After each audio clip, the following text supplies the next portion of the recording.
College থেকে pass করছে। সাহসী বাবা। আচ্ছা দেখবো নি অসুবিধা নেই। হ্যাঁ হ্যাঁ ঠিক আছে। ওকে।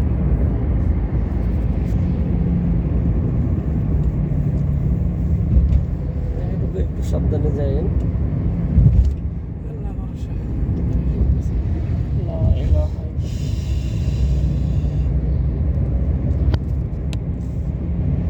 ওই ছেলে যখন পুলে বুঝছেন তখন একটা অ্যাক্সিডেন্ট হয়েছিল সামনে, ওই গাড়ির সামনে চাকা ভাঙা খাদে পড়ছে।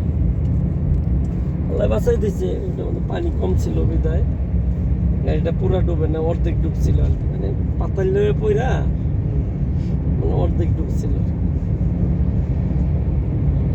আমু তো নিচে গেছিল গা, পানির নিচে গেছে তো আমার কথা শুনে একটু কষ্ট লাগলো। আমি ওর চুপচাপ ছিলাম, কাছে যাই না ছিলাম। মানুষ তো মানে ছেলেমেয়েরা তো ছোট থাকতে বেশ কান্নাকাটি করে, তাই না? মানে আমু বসে বসে কান্দাসি করতেছে, কেউ তো কোলে দিতে যেতেছে না। এক দুইটা চুল কাটছিল। আরে কিছুই না, আরে এটা করতেছি, দেখো কত সুন্দর।